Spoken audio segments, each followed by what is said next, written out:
मैं जिक्र करूंगी बाबरी मस्जिद का, जिक्र करूंगी कि आप हमारी मस्जिदों को ढा करके आप हमें ही कहते हैं कि आप सड़क पे नमाज ना पढ़िए। कहाँ पढ़े जी हम नमाज, कहाँ पर हम पढ़ेंगे नमाज? आप कहते हैं कि आप सड़क पर नमाज मत पढ़िए, तो आप हमारी इबादत गाहों को ढाएंगे। तो 5 मिनट की नमाज में ऐसा कोई आफत नहीं आ रही है, 5 मिनट की नमाज में ऐसा कोई अशांति नहीं फैल रही है। नमाज का मकसद कतई भी लोगों को परेशान करना नहीं है, और कहीं पर इस तरीके की नमाज नहीं होती जहां पर लोगों को परेशान करके नमाज पढ़ी। फिर आप मुसलमानों से किस मुंह से कहते हैं कि आप सड़क पर नमाज कहाँ पढ़े? आज घर में पढ़ने पर तो आप मुकदमे कर देते हैं। अगर घर में भी अगर 5 लोग अगर नमाज पढ़ रहे हैं तो आपको उससे भी दिक्कत है। तो आखिर मुसलमान जाए तो जाए कहाँ? घर में पढ़ेगा तो मुकदमा, बाहर पढ़ेगा तो मुकदमा। आप एक काम करिए, आप हमें सूली पर टांग दीजिए, आप हमें मार दीजिए, गोलियों से बूंद दीजिए। क्योंकि कहीं पर अगर कोई नमाज हो रही हो बाहर सड़क पर, तो उस सड़क की विजुअल जरूर दिखाएं। वहां पर ये दिखाएं कि किस तरीके से वहां पर कोई आवाजाही नहीं रुकी हुई है, वहां पर लगातार ट्रैफिक चलता है, वहां पर सड़क कोई ब्लॉक नहीं की जाती है। तो देखिए, देश का मुसलमान डरने वाला नहीं है। हमारी रगों के अंदर इश्क़े रसूल बहता है। ये मैंने पहले भी कहा था और आज भी हम कहते हैं कि इस्लाम की खातिर हो, कुरान की खातिर हो, अपने रसूल की खातिर हम अपनी जान दे देंगे। लगातार लोग अपील कर रहे हैं कि आप गाय खरीदिए और काटिए। इस पश्चिम बंगाल के अंदर जहां पर बीजेपी की सरकार है, वहां पर ये अपील की जा रही है कि गाय को काटिए। तो ये जिस तरीके से योगी आदित्यनाथ का एक बयान जो है वो बहुत सुर्खियों में है। बयान जो उन्होंने दिया कि हमारे यहाँ कोई पूछता है कि यूपी में रोडों पे नमाज होती है, तो हमने उनसे कहा जी नहीं होती है। और मुसलमानों को भी ये नसीहत उन्होंने दी है कि हम जो है आपको समझा रहे हैं, संयम से प्यार से ही समझा रहे हैं, आप रोडों पे नमाज ना पढ़ें, नहीं तो हमारे पास और भी बहुत तरीके हैं। इस पूरे बयान का ज़्यादातर मुसलमान विरोध कर रहे हैं कि 5 मिनट की नमाज होती है, उसको लेकर आप इतना कुछ जो है बवाल क्यों मचाना। इस पूरे मुद्दे को लेकर सुप्रीम कोर्ट के एडवोकेट आरफा खानम हमारे साथ मौजूद हैं। इनसे ही जुड़ेंगे, जानेंगे कि क्या ये बयान सही है या फिर 5 मिनट की नमाज है, कुछ नहीं हो सकता है। मतलब अगर 5 मिनट की नमाज मुसलमान पढ़ लेगा तो क्या चला जाएगा? किस तरीके से मैम इस पूरे बयान को आप देख रहे हैं, योगी जी ने जो बयान दिया है? देखिए, जब चुनाव नज़दीक आते हैं तब इस तरीके के बयान आपको देखने को मिलते हैं, सुनने को मिलते हैं।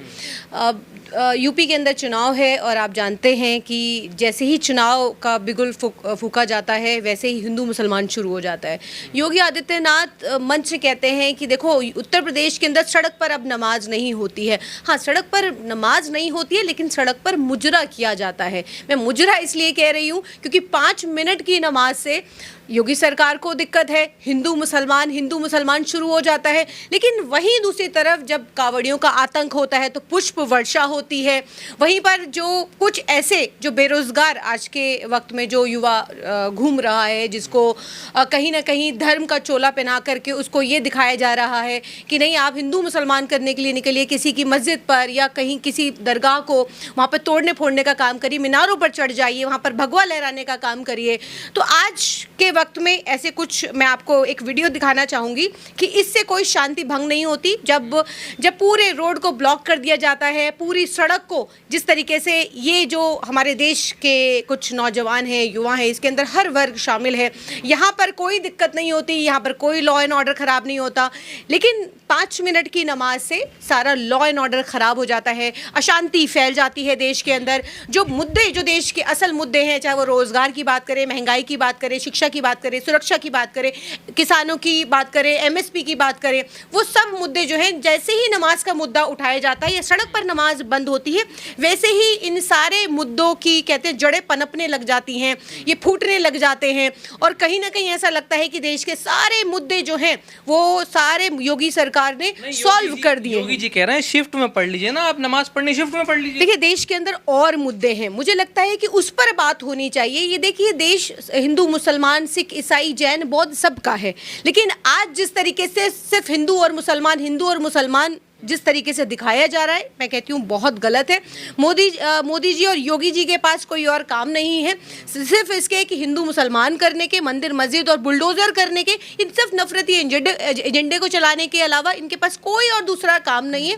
मोदी जी की बात करें तो आपको मालूम है कि वो आज विदेश घूम रहे हैं, कटोरा पकड़ा करके आज के युवाओं को। और योगी जी की बात करें तो सिर्फ और सिर्फ सब कुछ नमाज और लाउड स्पीकर से इनकी शुरू होती है और वहीं पर राजनीति खत्म हो जाती है।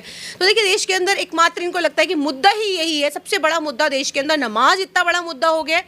तो मुझे लगता है कि ये नफरती एजेंडे को समझने की ज़रूरत है, जो मोदी जी जैसे जैसे चुनाव नज़दीक आएंगे योगी जी के बयान और ज़्यादा कड़वे और नफरती होते चले जाएंगे। कड़वा बयान थोड़ी नसीहत दे रहे हैं कि आप रोड पे क्यों पढ़ रहे हैं भाई, मस्जिदें हैं ना आपके लिए नमाज पढ़ने के लिए। नहीं, बिल्कुल मस्जिदें हैं और मुसलमान मस्जिदों के अंदर ही नमाज पढ़ता है, लेकिन बहुत सारी जगह ऐसी हैं जहाँ पर मस्जिदें छोटी पड़ जाती हैं, लोग ज़्यादा हैं, वहाँ पर लोग नमाज सड़क पर पढ़े। वो भी आज के वक्त में बहुत कम ऐसा है, आप हमें कहीं ज़्यादा देखने को नहीं मिलता कि पूरी सड़क को ब्लॉक करके एक तरफ ट्रैफिक को खोल दिया जाता है, कहीं कोई परेशानी नहीं होती है। अगर मैं खुद कहती हूँ कि अगर कहीं पर सड़क पे नमाज पढ़ी जा रही है और रोड ब्लॉक है या लोग परेशान हैं, तो ऐसे में नमाज भी जायज़ नहीं है। लेकिन बात यह है कि जिस तरीके जो पिक्चर योगी जी दिखाने की कोशिश कर रहे हैं वो असल मायने में वो पिक्चर बिल्कुल भी नहीं है। असल मायने में जो नमाज सड़क पर जहाँ पर पढ़ी जा रही है वहाँ पे बहुत थोड़ा सा जो कई ऐसी जगह हैं जहाँ पर पढ़ी भी जाती होगी, वहाँ पर ख़ास करके ट्रैफिक का ख़ास करके ध्यान रखा जाता है। नमाज का मकसद कतई भी लोगों को परेशान करना नहीं है और कहीं पर इस तरीके की नमाज नहीं होती जहाँ पर लोगों को परेशान करके नमाज पढ़ी जाए। नहीं, लेकिन अगर शिफ्ट में पढ़ लेंगे मैम तो क्या चला जाएगा? उन्होंने कहा शिफ्ट में पढ़ लो। शिफ्ट में होती है, बहुत सारी मस्जिदों के अंदर शिफ्ट में नमाज होती है।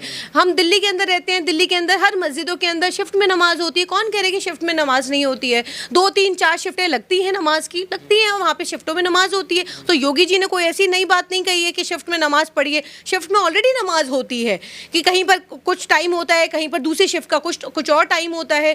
तो ऐसा नहीं है कि शिफ्टों में नमाज नहीं होती, ये सिर्फ और सिर्फ नफरती एजेंडा है। और चुनाव, क्योंकि आपको मालूम है 2027 में चुनाव है और उसी के तहत ये इस तरीके की जो ये भाषा बोली जा रही है मंचों से, सिर्फ मुसलमानों की इतनी क्यों चिंता है योगी जी को? ये इतना क्यों चिंतित हैं नमाज को लेकर के और लाउड स्पीकर को लेकर के? चिंतित आपको होना चाहिए महिलाओं की सुरक्षा को लेकर के। जो उत्तर प्रदेश के अंदर जितने रेप हो रहे हैं, बलात्कार हो रहे हैं, जो आंकड़े दिन ब दिन बढ़ रहे हैं, उस पर चिंतित होना चाहिए। आपको रोजगार पर चिंतित होना चाहिए। और जो उत्तर प्रदेश की जो पिक्चर सामने आती है, जिस तरीके से अस्पताल की वहाँ पर किल्लत है, उस पर मुझे लगता है कि योगी जी को ज़्यादा चिंतित होना चाहिए, बजाय इसके कि नमाज और मस्जिद और कब्रिस्तान और शमशान। इस पर मुझे लगता है कि इस पर जिस तरीके की राजनीति हो रही है वो हमेशा से 2014 से ये हमेशा से इस तरीके की राजनीति होती रही है। योगी सरकार इसी तरीके की चिंता है, रोड जिहाद हो रहा है, सड़क जिहाद हो रहा है, इसकी चिंता है उन्हें। देखिए, इनके हिसाब से तो पता नहीं कौन कौन से जिहाद हो रहे हैं और इनके जितने भी दल हैं, सपोर्टिव दल कहूँगी कि सपोर्टिव दल हैं, चाहे वो बजरंग दल हो, हिंदू विश्व परिषद हो या और तमाम इनके जो सेना है, इनकी तमाम जो सेना है वो सिर्फ एक ही एजेंडे पे लगी हुई है कि किसी तरीके से मुसलमान को बदनाम किया जाए, इस देश के अंदर कैसे उसको आतंकवादी साबित किया जाए, किस तरीके से एक मुसलमान को पाकिस्तानी बताया जाए। तो इस देश के अंदर सिर्फ यही चल रहा है कि मुसलमान कहीं पर अगर कहीं आपका मुस्लिम नाम आ गया या कोई मुसलमान लड़का या लड़की अगर कहीं पर आपको दिख जाता है तो बड़ी बड़ी हेडलाइन चलाई जाती है और चिल्ला के गला फाड़ फाड़ करके बताया जाता है कि वो एक मुसलमान था, वो जिहादी था। तो देखिए, इस देश के अंदर ये नहीं चलने देंगे। और आज जो जिस तरीके से उत्तर प्रदेश के अंदर ये कोशिश की जा रही है कि एक नफरती एजेंडे को 2027 के अंदर पूरी तरीके से ला करके और हिंदू मुसलमान करने की, जो कि हर बार इसी पर चुनाव होते आए हैं, क्योंकि आपको सब मालूम है कि किस तरीके के चुनाव होते हैं। सिर्फ नाम मात्र, ये सिर्फ इलेक्शन की डेट्स आती हैं, लेकिन चुनाव किस तरीके से कराए जाते हैं वो भी हम सबको मालूम है। तो हम सबको इस चीज़ के लिए तैयार हो जाना चाहिए। योगी जी ने जब बयान दिया वो मतलब बता रहे थे कि हम तो बहुत प्यार से समझा रहे हैं कि हम मुसलमानों को धमकाया जा रहा था कि हम जो है हमारे पास दूसरे भी रास्ते हैं। देखिए, ये तो पूरी तरीके से, ये तो एक तरीके से धमकी है। आप बताइए कि योगी जी ने कब प्यार से समझाने की बात कही है? आपने समझ जाओ, ठीक है, वरना हम तुम्हें देख लेंगे, वरना सिखा दिया जाएगा, समझा दिया जाएगा। ये एक राजनेता की भाषा है। इस तरीके से जनता को समझाया जाता है। ये तो सीधे सीधे डराया जा रहा है, सीधे सीधे धमकाया जा रहा है, दोहरे दर्जे का नागरिक बनाने की कोशिश की जा रही है। संविधान मुझे ये अधिकार देता है, मेरा धर्म पालन करने का अधिकार मुझे मेरा संविधान से मुझे मिलता है, लेकिन आज जो धार्मिक स्वतंत्रता पर जिस तरीके इसका प्रहार हो रहा है वो देश के लिए चिंताजनक है। वो सिर्फ मुस्लिम कम्युनिटी की बात नहीं है, ये हिंदू कम्युनिटी को भी टारगेट किया जा रहा है। हिंदू कम्युनिटी चाहे वो दलित हो, चाहे वो सिख हो, ईसाई हो, सबको एक कैटेगरी में आपने लाके खड़ा कर दिया है। आज जिस तरीके से उत्तर प्रदेश कहूँ मैं, मध्य प्रदेश कहूँ मैं, दिल्ली कहूँ मैं, राजस्थान कहूँ, हर जगह एक जैसे से हालात हैं। कोई नेता उठता है, कभी किसी गोश्त की दुकान पे पहुंच जाता है, वहां जाकर के हिंदू मुसलमान, ये गोश्त किसका है, कैसा है, कहां से लाया, उसको पकड़ो, उसको मारो। ये इस देश के अंदर ये राजनीति चल रही है। मुद्दों की कहीं कोई बात नहीं है, मुद्दे गायब हैं, रोजगार गायब है, महंगाई गायब है, सिर्फ राजनीति किस पर हो रही है? कहीं पर कोई हिंदू मिल जाए, कहीं पर कोई मुसलमान मिल जाए, कोई कनेक्शन दिख जाए, बस उस पर फिर उनकी राजनीतिक रोड पे चलने के लिए, रोड चलने के लिए, नमाज पढ़ने के लिए थोड़ी, मानिए ना आप ये बात, रोड चलने के लिए, नमाज के लिए नहीं है। बिल्कुल ठीक बात है, लेकिन ये तांडव भी बंद होना चाहिए जो मैंने अभी थोड़ी देर पहले आपको दिखाया। वो तांडव भी बंद होना चाहिए कि जो आपने देखा कि कावड़ यात्रा के दौरान लगातार दुकानें तोड़ फोड़ दी जाती हैं, वहाँ पर लूटपाट मचा दी जाती है, वहाँ पर जिस तरीके से हर दुकान के अंदर घुस करके वहाँ पर ये पूछा जाता है कि यहाँ पर कोई मुसलमान तो काम नहीं कर रहा है, वहाँ पर कोई मुसलमान अगर कोई सालों से काम करता है तो उसकी नौकरी छीन ली जाती है, और रोड ब्लॉक कर दिए जाते हैं, एक तरफ रोड बंद कर दिए जाते हैं, लोगों को यातायात में परेशानियाँ आती हैं, और जिस तरीके का डाइवर्जन होता है। देखिए, इस देश के अंदर सभी धर्मों का सम्मान है, मैं सभी धर्मों का सम्मान करती हूँ, लेकिन सिर्फ एक समुदाय को लगातार टारगेट करना या एक समुदाय के लिए इस तरीके की भाषा बोलना, रोड ब्लॉक करने को लेकर मैं कभी भी ये नहीं कहती हूँ, मैं कभी इस पक्ष में नहीं हूँ कि आप ये कहें कि रोड ब्लॉक कर देना चाहिए या रोड ब्लॉक करके लोगों को आवाजाही में परेशानी होनी चाहिए, कि बिल्कुल भी नहीं परेशानी होनी चाहिए, लेकिन ऐसा कहीं नहीं हो रहा है। ये सिर्फ दिखाया जा रहा है, ये सिर्फ ये बताया जा रहा है कि मुसलमान रोड ब्लॉक करता है, मुसलमान पत्थरबाजी करता है, मुसलमान आतंकवादी है। ये एक पिक्चराइज किया जा रहा है, जो फ्रेम बनाया जा रहा है, उस फ्रेम के अंदर ये बताया जा रहा है मुसलमान कैसे है, मुसलमान जिहादी है, आतंकवादी है, मुल्ला है, कटुआ है। इस तरीके की भाषा मुसलमानों के लिए लगातार इस्तेमाल हो रही है। छुटपुइया नेता से लेकर के बड़े दर्जे का नेता तक, सीएम तक, यहाँ पर प्रधानमंत्री तक इस तरीके की भाषा बोलते हैं। और आप जब प्रधानमंत्री, गृह मंत्री इस तरीके की भाषा बोलते हैं, चीफ मिनिस्टर ऐसी भाषा बोलते हैं, किसी सूबे का मुख्यमंत्री जब इस तरीके की भाषा बोलेगा तो जाहिर है वहाँ पे छुटभैया नेता क्या करेगा, वो भी इसी भाषा उसी लाइन पर चलेगा। रोड तो ब्लॉक होता ही है ना, देखिए जब नमाज कोई पढ़ता है तब रोड तो ब्लॉक होता ही है। नहीं, देखिए, जहाँ पर इस तरीके की नमाज आप अक्सर देखिएगा, और मैं आपसे कहूँगी, आप क्योंकि ये इंटरव्यू ले रहे हैं तो मैं आपसे कहूँगी कि कहीं पर अगर कोई नमाज हो रही हो बाहर सड़क पर, तो उस सड़क की विजुअल ज़रूर दिखाएं, वहाँ पर ये दिखाएं कि किस तरीके से वहाँ पर कोई आवाजाही नहीं रुकी हुई है, वहाँ पर लगातार ट्रैफिक चलता है, वहाँ पर सड़क कोई ब्लॉक नहीं की जाती है। लेकिन जो ये कहा जा रहा है कि सड़क के ब्लॉक करके नमाज़ें पढ़ी जाती है, सरासर गलत है। ये सिर्फ मुसलमानों की छवि को धूमिल किया जा रहा है। और मैं कहती हूँ, अगर कहीं पर बाई चांस, मैं कहूँगी कहीं ऐसी जगह है जहाँ पर ऐसा हो भी रहा है, तो 5 मिनट की नमाज में ऐसा कोई आफत नहीं आ रही है, 5 मिनट की नमाज में ऐसा कोई अशांति नहीं फैल रही है। अगर 5 मिनट की नमाज में अगर कहीं पर ऐसा हो रहा है, जो हालांकि हो नहीं रहा कहीं भी ऐसा, लेकिन मैं कह रही हूँ, फिर भी मैं कहती हूँ कि अगर जिस तरीके से योगी जी कह रहे हैं, मैं कह रही हूँ फिर भी अगर ऐसा हो रहा है तो ऐसी 5 मिनट में कोई अशांति, जब पुष्प वर्षा हो सकती है, सारे अधिकारी सारा का सारा शासन प्रशासन जब पुष्प वर्षा कर सकता है, हेलीकॉप्टर से फूलों की बारिश कर सकता है, रोड ब्लॉक किए जा सकते हैं, डाइवर्जन किया जा सकता है, कावड़ उत्पात मचा सकते हैं कावड़िए, जितने भी आप देखेंगे कावड़िए, वहाँ पर मैं कुछ कावड़ियों को छोड़कर जो सही मायने में आस्था रखते हैं और सही मायने में जल लेकर के आते हैं वहाँ से, उन कुछ को छोड़ करके जो बाकी और उत्पात मचाते हैं, जो बाकी जो सिर्फ इस सोच और इस मानसिकता से जाते हैं कि सिर्फ रास्ते में चलते हुए वहाँ पर लोगों को सिर्फ और सिर्फ परेशान करना है, उन लोगों की बात कर रही हूँ। उनको, और वो जो खास करके इस तरीके के डीजे लेकर के, कोई चाहे वो रामनवमी आ जाए या किसी भी शोभा यात्रा के नाम पर इस तरीके के डीजे ले जा करके किसी मस्जिद हो या कहीं पर कोई मज़ार हो, वहाँ पर गंदे गंदे डीजे गाने चलाए जाते हैं, हथियार लहराए जाते हैं, जिस तरीके की भाषा बोली जाती है, वहाँ पर मीनारों पर चढ़ा जाता है और वहाँ पर भगवा लहराया जाता है। तो तो नहीं शासन प्रशासन रोकता, ना ये योगी जी ने कभी इसकी निंदा की है, ना कभी ये कहा है कि इस तरीके का उत्पात सिर्फ एक समुदाय के लोगों का सिर्फ नमाज और उनकी जो उनके और कल्चर जो चीज़ें हैं उनको सिर्फ वही नज़र आता है, ये उत्पाती नज़र नहीं आए, कभी इनकी अरेस्टिंग नहीं होती है, कभी ये कावड़िया और बाकी और जो डीजे बजाते हैं ये नज़र नहीं आता है। तो सिर्फ एक तरफा कार्यवाही इस देश के अंदर चल रही है, सिर्फ एक तरफा मुसलमानों और अल्पसंख्यक समुदाय को लेकर के टारगेट किया जा रहा है, और टारगेट करके आप देखिए कि शासन प्रशासन भी सिर्फ एक तरफा कार्यवाही कर रहा है, उनकी गिरफ्तारियां करता है, उनको जेलों में भेजने का काम करता है। माहौल खराब होता है जब नमाज रोडों पे होती है, तो माहौल खराब हो जाता है। उसमें मुझे बताइए कि क्या एक मुसलमान जो 5 मिनट की नमाज पढ़ता है, उस 5 मिनट की नमाज में क्या ऐसा माहौल ख़राब हो जाता है, क्या ऐसी चीज़ कहता है, क्या वो कोई ऐसी बात, ये कोई ऐसी भड़काऊ बात कहता है चिल्ला चिल्ला करके, या डीजे पर गाने नारे तकबीर लगाता है? तो ना अपने भगवान की अगर वंदना करना, अपने भगवान की पूजा करना, अपने अल्लाह की इबादत करना अगर गलत है, तो मैं तो कहती हूँ कि फिर सभी धर्म जो अपने अपने भगवानों की पूजा कर रहे हैं वो गलत है। ये कौन सी बात हुई कि अगर कोई ईसाई है वो अपने धर्म का पालन कर रहा है, कोई मुसलमान है अपने धर्म का पालन कर रहा है, और कोई हिंदू है अपने धर्म का पालन कर रहा है, तो उसमें आपको क्या आपत्ति है?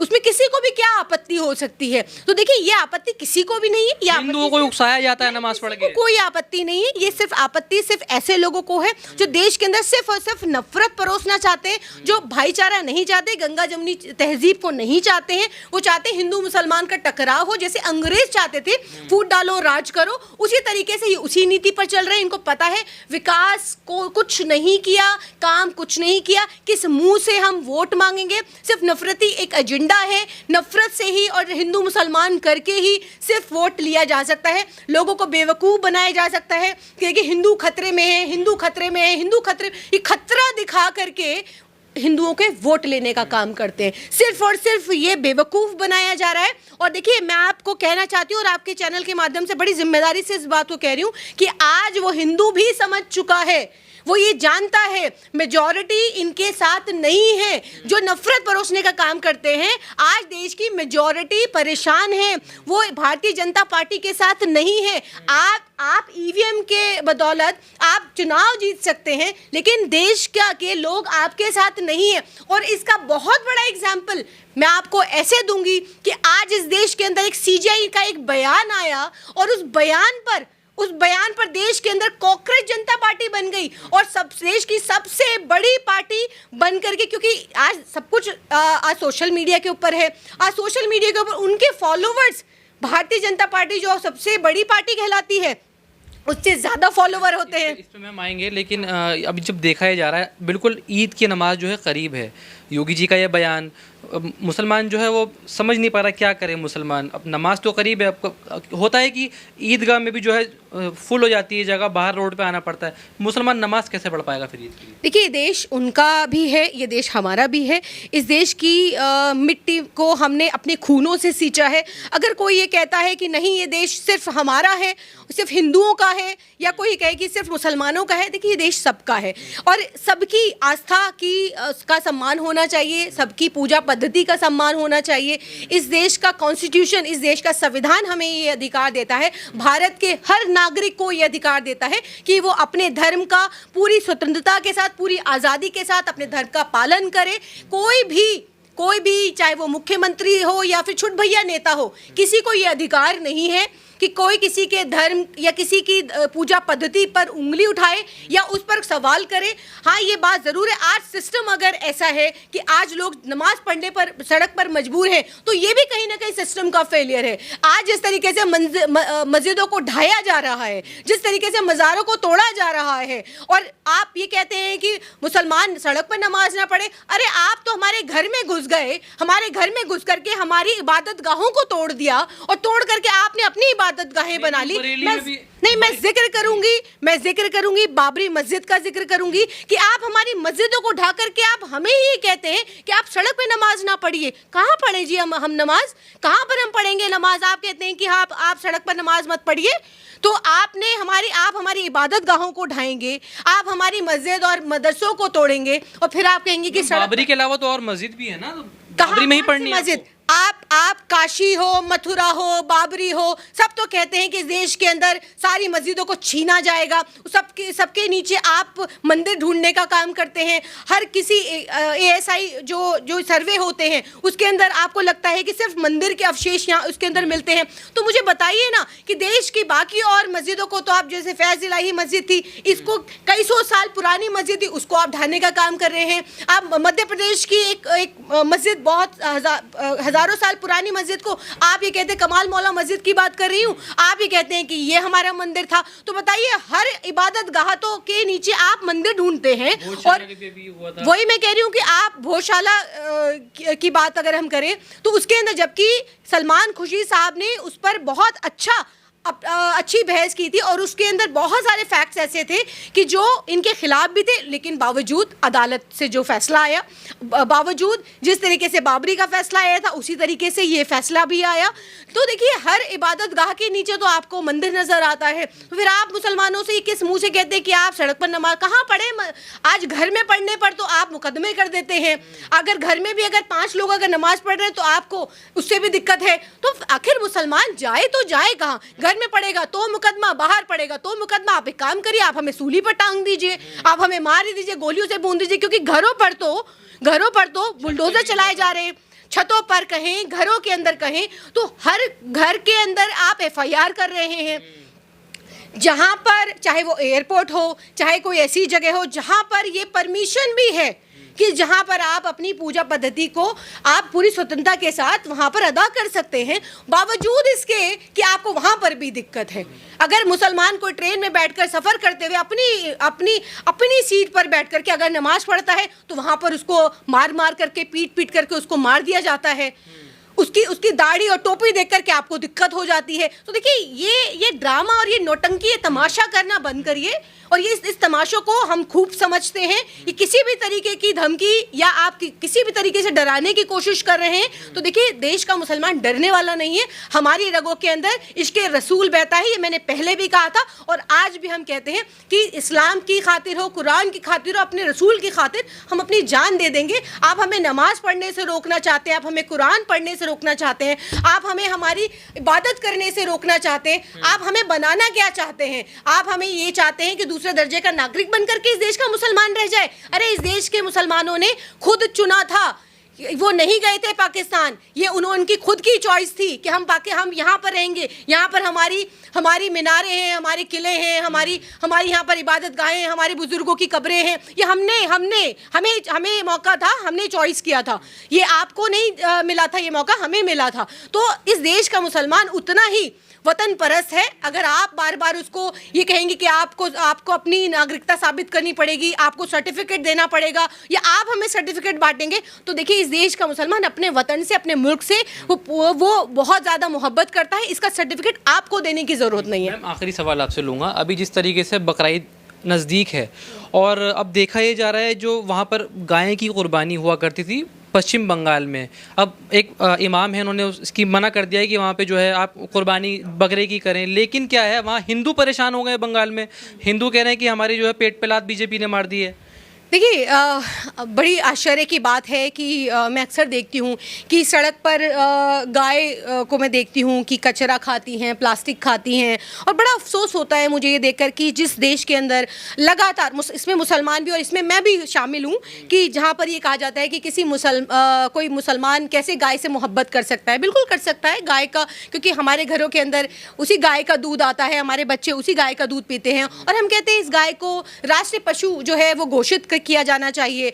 जिस तरीके से हम देखते हैं कि जगह चाहे गाय वो नालों में गिरी हुई हमें दिखती है, और या फिर हम कहें कि वो कूड़ा कचरा खाती हुई दिखती है, क्योंकि आज उसके पास उसको देने के लिए ना चारा है, ना लोग उसका ध्यान रखते हैं, ना घर का मैं कहूँगी कि सब्जी जो हमारे घरों के अंदर बनती है उसकी छिलके तक डालने की जहमत वो नहीं करते हैं।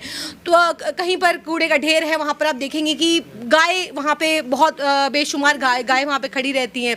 दूसरा ये कि जिस तरीके से हम ये पश्चिम बंगाल का एक लगातार लगातार विजुअल सामने आ रहा है, लगातार हम देख रहे हैं कि शासन प्रशासन इस बात पर बड़ी गंभीरता से मीटिंगें ले रहा है, लगातार लोगों के साथ बैठकें कर रहा है, हर समुदाय के साथ बैठक कर रहा है। और वहाँ पर जो व्यापारी हैं, जो ऐसा वक्त जब बकरीद आती है तो बकरीद के वक्त में बहुत सारे एक मंडी लगती है जिसके अंदर लाखों लाख की तादाद में लोग अपने घरों से जानवर लेके जाते हैं, वो बेचते हैं। उसमें ज़्यादातर जो लोग होते हैं वो हिंदू समुदाय से होते हैं, मेजॉरिटी समुदाय से होते हैं, और फिर उससे उनका घर चलता है, उससे उनको आमदनी होती है। और जिस तरीके से अब शुभेंद्र अधिकारी की सरकार आई और उसके बाद फिर लोगों को लगा कि गाय यहाँ से गाय को लेकर के फिर वही लिंचिंग जो हम और नॉर्थ इंडिया के अंदर हम देखते हैं, वही सब लिंचिंग, वही तमाशा, वही सब कुछ शुरू होगा। तो मुसलमानों ने खुद से आगे आकर के और इस कुर्बानी को, गाय की कुर्बानी को उन्होंने रोकने की बात की कि हम कोई गाय नहीं काटेंगे, हम कोई गाय यहाँ कोई नहीं खरीदेगा, क्योंकि हम नहीं चाहते कि यहाँ पर फिर कोई मुसलमान ज़ाया हो, यहाँ पर किसी भी मुसलमान के ऊपर कोई किसी भी तरीके की कार्रवाई हो या लिंचिंग हो या इस तरीके की कोई चीज़ हो। तो जब उन्होंने ये बाइकॉट चलाया, बाइकॉट के बाद लगातार लोग अपील कर रहे हैं कि आप गाय खरीदिए और काटिए।